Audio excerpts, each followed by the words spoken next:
السلام علیکم Urdu horror story میں خوش آمدید۔ اگر آپ کے ساتھ کوئی پراسرار واقعہ پیش آیا ہو تو آپ اسکرین پر دیے گئے واٹس ایپ نمبر میں اپنا واقعہ بذریعہ ای میل یا وائس نوٹ کے ذریعے بھیج سکتے ہیں۔ ہم آپ کے نام کے ساتھ اس واقعے کو پروگرام میں ضرور شامل کریں گے۔ اب بڑھتے ہیں کہانی کی طرف۔ آسیب زدہ مکان، ڈر اور خوف سے بھرپور ایک ایسی داستان جو پڑھنے والوں کو حیرت میں مبتلا کر دے گی۔ وہ واقعی بلا کی رات تھی۔ تمام رات آندھی اور بارش نے چین سے نہیں رہنے دیا۔ بجلی کی کڑک اور آندھی نے رات بھر سونے نہیں دیا تھا۔ گلیوں اور بازاروں میں ہر طرف کیچڑ ہی کیچڑ ہو گیا تھا۔ ابھی تک گہرے بادل چھائے ہوئے تھے۔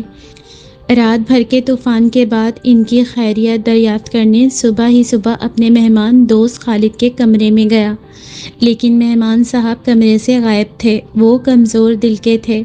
میں پریشان ہو گیا۔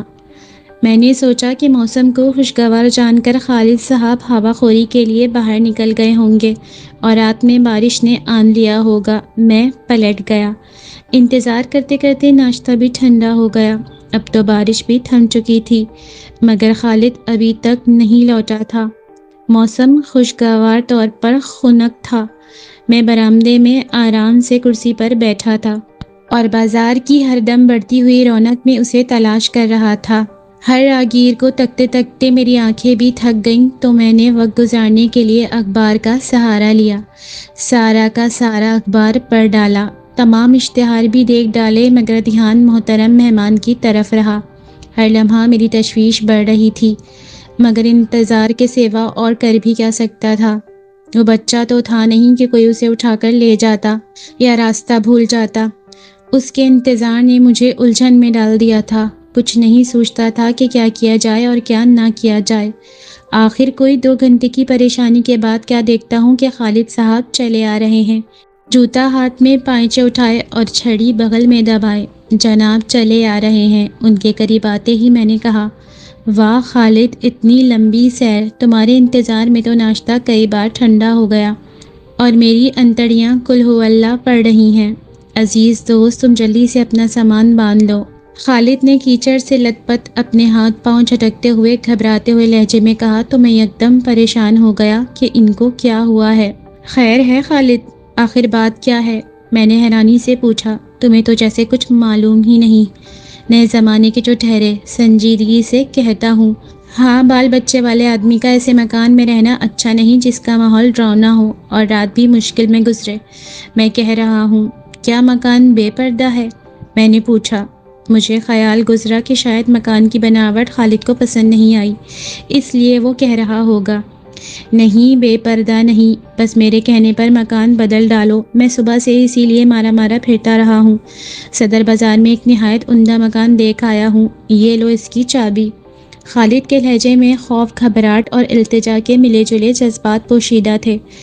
میں حیران تھا کہ یہ کیا ہو رہا ہے۔ اللہ خیر کرے، کوئی ایسی بات ضرور ہے جو مجھ پر آشکار ہونے والی ہے، لیکن مجھے بھی تو کچھ معلوم ہو، ایسا ہوا کیا ہے؟ میں نے حیرانی اور تجسس سے بات کی تہہ میں پہنچنے کے لیے خالد کو جواب دیا۔ میں بھی پریشان ہو رہا تھا۔ خالد زوردار آواز میں مجھ سے مخاطب ہوا، کچھ پتہ بھی ہے تمہیں؟ اتنے عرصے سے یہاں رہ رہے ہو اور ابھی تک یہ معلوم نہیں کہ یہ مکان بہت بھاری ہے؟ بھاری؟ یعنی تمہارا مطلب ہے آسیب زدہ؟ ہاں بھاری، آسیب زدہ۔ یہاں جان کا خطرہ ہے، کیا خبر کوئی بچہ بھی ڈر جائے اور اس کے ڈرنے کا انجام موت کے سوا کچھ نہیں ہے۔ اور تو اور اس کے گھر میں بجلی تک نہیں ہے۔ انسان اندھیرے میں ٹکرے مارتا پھرتا ہے، اسے کچھ سمجھ نہیں آتا پل بھر میں آگے کیا ہونے والا ہے۔ خالد ایک ہی سانس میں اتنا کچھ کہہ گیا۔ میں اس کا منہ تکتا رہ گیا۔ میں نے اس کی بات کو ٹوکتے ہوئے کہا، ارے بھائی، بجلی تو ہے مگر ذرا لوڈ شیڈنگ کی وجہ سے خاص وقت غائب رہتی ہے، اور تم تو جانتے ہو کہ رات کو کتنا طوفان تھا، بس اس کے ساتھ بجلی بھی چلی گئی۔ اور پھر میں تو بھوت پریت سے نہیں ڈرتا، بھوت تو ایک دم وہم ہوتا ہے، اپنے دل سے خواہ کسی چیز کو بھوت سمجھ لو۔ میں تمہیں بھی بھوت کہہ سکتا ہوں۔ فرض کرو کہ میں یہ تصور کر لوں کہ اصل خالد تو ابھی بازار میں گھوم رہا ہے اور تم بھوت ہو جو اس کی شکل میں میرے سامنے بیٹھے ہو، تو یقیناً میں تم سے خوف کھاؤں گا۔ بعض لوگوں کی عقل کمزور ہو کر بے قابو ہو جاتی ہے تو انہیں ہر چیز بھوت دکھائی دینے لگتی ہے۔ اس کا اولین سبب یہ ہے کہ دل میں بھوت کا خوف موجود ہو، یعنی دن کے وقت آپ کسی رسی پر پاؤں رکھ کر جان جائیں گے کہ یہ رسی ہے، سانپ نہیں، لیکن رات کے وقت ایسا ہی واقعہ پیش آئے تو ایک مرتبہ تو ضرور اچھل پڑیں گے، کیونکہ رات کے وقت دل میں خوف ہوتا ہے کہ رات کو سانپ پھرتے ہیں۔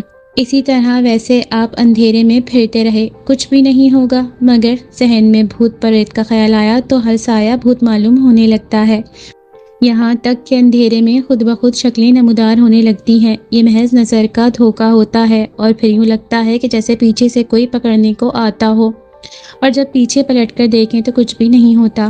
یہ سب کچھ کیا ہے؟ غرض وہم کے کھلائے ہوئے گل، ان میں ذرہ برابر بھی حقیقت نہیں ہوتی۔ میری باتوں کا آپ یقین کریں، میں سچ کہہ رہا ہوں۔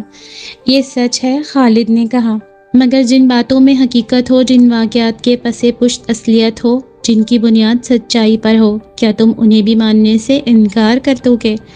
بولو، میری بات کا جواب دو۔ ہاں، بھوتوں کے لیے وجود کا قائل ہی نہیں، کہتے ہیں ہما ایک پردہ ہے، جو کسی کے سر پر بیٹھ جائے تو وہ شخص بادشاہ بن جاتا ہے، مگر یہ ایک خیالی پرندہ ہے جس کی اصلیت کچھ بھی نہیں۔ اور آج اگر کوئی مجھے یہ بتائے کہ فلاں جگہ پہ فلاں شخص کے سر پر ہما پرندہ آ بیٹھا ہے تو وہ چند روز تک بادشاہ بن جائے گا، تو کیا تم یقین کر لو گے؟ ہرگز نہیں، بالکل یہی حال بھوتوں کا ہے خالد۔ تمہاری تو عقل ہی ماری گئی ہے۔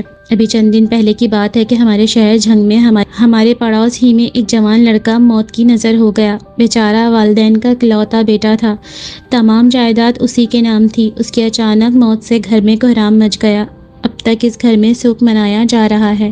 خالد نے سنجیدہ صورت بتاتے ہوئے کہا، کیا اسے بھوتوں نے مار ڈالا تھا؟ میں نے مسخرانہ حیرانی سے پوچھا۔ تو کیا اور نہیں، 21-22 سال کی عمر تھی اس معصوم کی، صبح کی سیر کرنے کا بہت شوقین تھا۔ ارے بھیا، جب انسان کی قسمت پھوٹ جائے تو کیا ہو سکتا ہے؟ روز کا جانے والا کبھی ایسی حرکت نہ کی۔ اس روز نہ جانے دل میں کیا آئی کہ بڑے سے بڑے درخت کے نیچے رفع حاجت کے لیے بیٹھ گیا۔ وہ درخت پہلے ہی آصف زدہ مشہور تھا، مگر قسمت کا لکھا کون مٹا سکتا تھا؟ ابھی وہ وہیں بیٹھا تھا کہ گردن پر کوئی سفید چیز آ کر گری اور ساتھ ہی چپک گئی۔ اس وقت تو اس نے سمجھا کہ کسی پرندے کی بیٹ ہے، مگر چند روز کے بعد اسے بخار ہوا، آنکھ اور ناک سے پانی بہنا شروع ہو گیا۔ گردن کے عین اسی جگہ پر شدید درد اٹھا، ایسا فوری درد کہ 2 ہی روز میں اس لڑکے کا خون چوس کے رکھ دیا۔ گردن اکڑ گئی، منہ اونچے کا اونچا رہ گیا، حلق بھی بند ہو گیا، حلق بند، گردن پیچھے کو کھنچ گئی، بے ہوش رہنے لگا۔ اور میں نے اپنے دوست کی بات کاٹتے ہوئے کہا، خالد نے جوش سے میرے فقرے کو پورا کرتے ہوئے کہا، اور چوتھے روز بیچارے کو قبرستان میں لے گئے۔ تم نے سنا ہی ہوگا، یہ قصہ معمولی بات نہیں تھی، ہر جگہ یہ خبر پھیل گئی تھی، سب کو معلوم ہو گیا تھا کہ اس کی موت کس طرح ہوئی۔ جی ہاں، میں نے سنا تھا، محکمہ صحت کو اطلاع ملی تھی کہ جھنگ میں گردن توڑ بخار کی وبا پھیل گئی ہے، جس سے اموات ہو رہی ہیں۔ بخار؟ خالد نے حقارت سے کہا، ہاں بخار، یہ بھی ایک بخار ہے۔ جو علامات میں نے آپ کو بتائی ہیں وہی اس میں پائی جاتی ہیں۔ بھیا تم جیتے، میں ہارا۔ گردن دبوچ بخار ہی صحیح، کل کوئی ڈوب کر مر گیا تو کہہ دینا یہ پانی ڈبو بخار تھا۔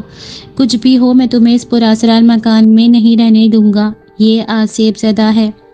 کیا آپ نے کوئی بھوت دیکھا ہے میرے گھر میں؟ میں نے خالد کی طرف تیزی سے گھبراتے ہوئے سوال کیا۔ ہاں، میں نے خود دیکھا ہے، اور آج کی رات جیسی میں نے تمہارے گھر میں گزاری ہے بس میں ہی جانتا ہوں، اس نے اسی لہجے میں مجھے جواب دیا۔ مثلاً کیسی؟ میں نے اس سے پوچھا۔ لو سب قصہ تمہیں سنا دیتا ہوں، خالد نے پیالی میں چائے ڈالتے ہوئے کہا۔ رات تمہارے جانے کے بعد میں نے لیمپ کی لو دھیمی کی اور بستر میں گھس گیا اور سونے کی کوشش کی۔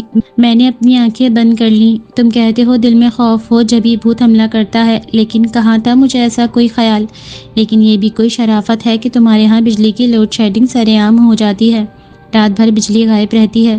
میں جلدی ہی سو گیا، میٹھی نیند۔ مجھے معلوم نہیں کہ کب آندھی آئی اور کب پانی برسا، اور آندھی ہی میں ایسی بلائیں ہوتی ہیں۔ اچانک میری آنکھ کھلی، بس یوں ہی بلا وجہ میں جاگ اٹھا۔ سب دروازے بند تھے، لیمپ شاید بجھ چکا تھا، ہر طرف سکون طاری تھا۔ میں نے پھر سونے کی کوشش کی، مگر نیند تو جیسے کوسوں دور بھاگ گئی تھی۔ میں بستر پر ایسے ہی لیٹا رہا۔ زیادہ دیر نہیں ہوئی تھی کہ ایک طرف اوپر چھت کے قریب کچھ کھڑکھڑاہٹ سی محسوس ہوئی۔ مجھے کوئی شبہ نہیں ہوا، کاغذ کے کھڑکھڑانے کی آواز معلوم ہوتی تھی۔ کبھی وہ بند ہو جاتی اور کبھی آنے لگتی۔ میں نے سمجھا کوئی چوہا ہوگا یا بلی آ گئی ہوگی۔ میں نے لیٹے لیٹے ہی گردن اٹھا کر دروازے کی طرف دیکھا تو گھپ اندھیرے میں وہ بند ہی معلوم ہوا۔ میں نے تھوڑا انتظار کیا مگر کان اسی کھڑکھڑاہٹ کی طرف لگے ہوئے تھے۔ یہ پراسرار آواز رک کر پھر شروع ہو جاتی۔ میں نے چوہا سمجھ کر ہچکارا مگر بے سود، اس آواز کے تواتر میں کوئی فرق نہ آیا۔ میں حیران ہو گیا کہ آخر ماجرا کیا ہے۔ سوؤں تو نیند نہ آئے اور جاگوں تو آواز ستائے۔ عجیب شش و پنج میں تھا۔ میری پریشانی بڑھتی ہی گئی۔ میں نے اپنا جوتا اٹھا کر اس پراسرار آواز پر دے مارا۔ بھائی مجھے کیا معلوم تھا کہ میں حیثیت زدہ مکان میں بری طرح آ پھنسا ہوں۔ سچ مانو یار، میرا جوتا ہاتھ سے چھوٹ کر زمین پر گرا ہی نہیں۔ چھت میں سے 3-4 بار نحیف سی چو چو کی آواز نکلی اور بس، مگر کاغذ برابر پھڑپڑاتا رہا اور جوتا شاید ہوا میں اڑتا رہا۔ اب تو میری جان ہی ہوا ہو گئی۔ مجھ میں بولنے کی سخت ہی نہ رہی۔ اتنا بھی نہ ہو سکا کہ لیمپ کو جلا لیتا۔ جانے کیا ماجرا تھا۔ ایک خوف تھا کہ مجھ پر طاری ہو گیا۔ میں سمجھ گیا کہ یہ کوئی بھوت ہے۔ دیکھنا کیا تھا، بھوت کوئی روشنی میں نظر تھوڑی آتے ہیں، اور میں جو غلطی سے ان پر جوتا مار بیٹھا تھا اس سے تو وہ اور بدظن ہو گئے ہوں گے، جانے میرا کیا حشر کر ڈالیں۔ بس میں دم سادے دل میں اللہ تبارک و تعالیٰ کو یاد کرتے بستر پر لیٹا رہا۔ کچھ سوجھ ہی نہیں رہا تھا کہ میں کیا کروں۔ میں اس قصے سے بڑا حیران تھا۔ خالد جھوٹ نہیں کہہ رہا تھا۔ کچھ نہ کچھ تو آخر ضرور ہوا ہی ہوگا۔ رائی کا پہاڑ بنا کرتا ہے مگر رائی کے برابر تو کچھ بات ہوتی ہے، لیکن پھر بھی یہ خوفناک قصہ خاصا دہشت ناک تھا۔ مجھے کئی برس بیت چکے تھے اس مکان میں رہتے ہوئے، مگر کبھی کچھ نہ دیکھا اور نہ ہی سنا تھا۔ البتہ اس کمرے میں کبھی سونے کا اتفاق بھی نہیں ہوا تھا اور نہ ہی کبھی مجھے خیال آیا۔ میں نے قدرے فکر مند ہو کر پوچھا، پھر کیا ہوا؟ پھر کیا؟ میں چپکے سے پڑا رہا۔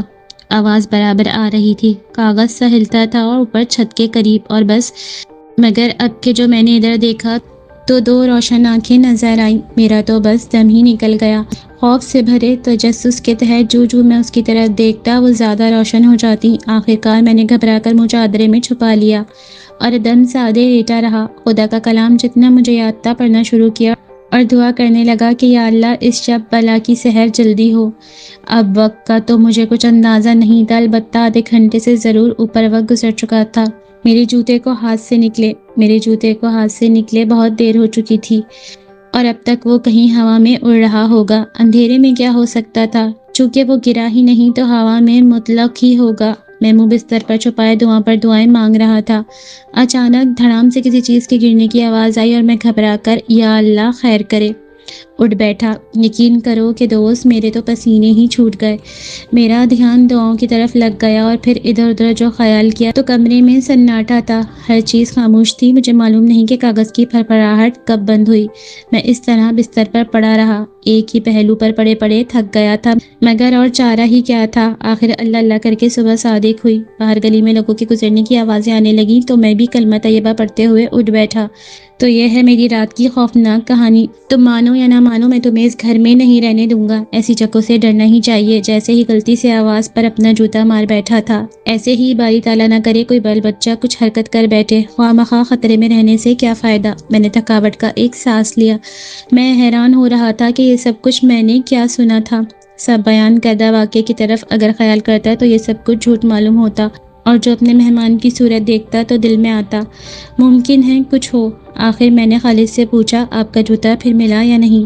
مل گیا۔ صبح جو اٹھا تو وہ کمرے کے درمیان میں پڑا ہوا تھا۔ میں نے کچھ سوچتے ہوئے خالد سے کہا، اچھا چلتے ہیں، مگر دوپہر کا کھانا تو یہیں پر کھائیں گے۔ اچھا چلو ٹھیک ہے، ایسے ہی صحیح، خالد نے کہا۔ تمہاری مرضی ہے، میں تو رکتا ہوں، مگر آج کی رات میں نہیں سونے کا۔ میرا پہلے ہی رات کے پراسرار واقعے سے برا حال ہے۔ اب ہم دونوں خاموش تھے۔ خالد تو شاید اپنے ذہن میں اس گھر میں رہنے سے ناقابل یقین پیش آنے والے واقعات کا خاکہ کھینچ رہے تھے، مگر میں اس واقعے کو جھوٹا ثابت کرنے کی کوشش میں تھا۔ میں کس طرح برداشت کر سکتا تھا کہ میرے ہی گھر میں کوئی ایسا واقعہ پیش آئے اور میرے اتنے عرصے کا عقیدہ راکھ کی طرح بکھر جائے۔ میں کئی برس سے اس مکان میں رہائش پذیر تھا۔ اس دوران کوئی ناخوشگوار واقعہ رونما نہیں ہوا۔ میں گہری سوچوں میں پڑ گیا۔ ذہن نے بہت ہاتھ پاؤں مارے مگر کچھ سمجھ نہ آیا۔ تصور میں سب واقعہ کئی بار دہرایا گیا مگر بے سود۔ اخبار کے کئی ورق دیکھ ڈالے، بہت سی تصویروں پر نظر جما کر سوچا مگر لا حاصل۔ آخر میں ہار کر اٹھا، اس کمرے کے دروازے میں آ کر کھڑا ہو گیا جہاں رات خالد نے گزاری تھی۔